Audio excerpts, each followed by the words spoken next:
Recently, at East Cobb Middle School, selected STEM students had the wonderful opportunity to chat online with Hadi Partovi, who happens to be the brains behind the event called An Hour of Code. Hello, my name is Akeem Lauren. Here's my brother Shai, and we're from Marietta, Georgia, in East Cobb Middle School.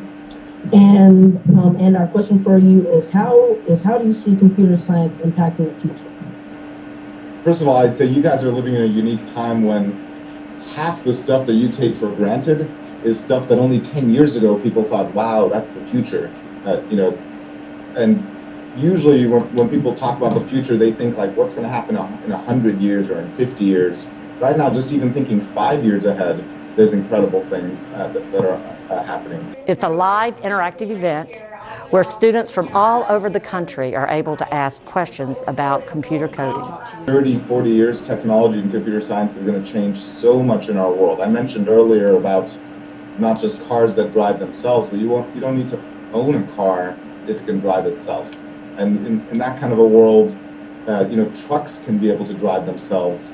Cargo ships should be able to drive themselves. There's a whole lot of industries involving transportation that are going to be disrupted when you don't need as many humans. Several of our students talked to us about coding and about their hopes for their futures.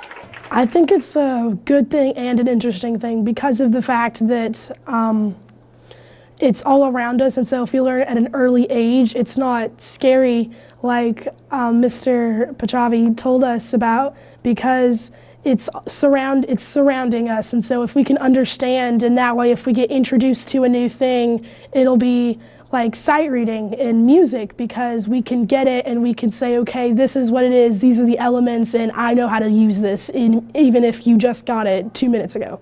I think it was my STEM teacher who said that science, technology, engineering, and math are the 4 leading branches that will be in the, I think, 10 or some amount of years. But like for when I grow up, there'll be a bunch of jobs with that. So technology, it would probably really help to know that, so you could get a job and people would want you. One interesting thing that came up today was he told us about 3D printers, that in the Netherlands they're building 3D printers to build houses with no crews involved.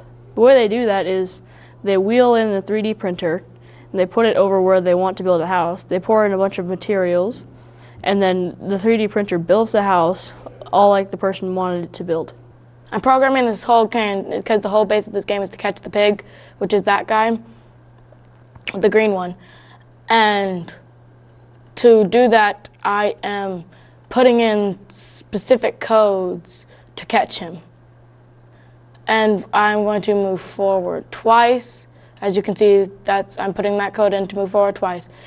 Then I have to turn right, which will be this way. Then I have to move forward again, and that's the code to be able to catch the pig. There we go. For Cobb Ed TV, I'm Barbara Quarles, STEM teacher at East Cobb Middle School.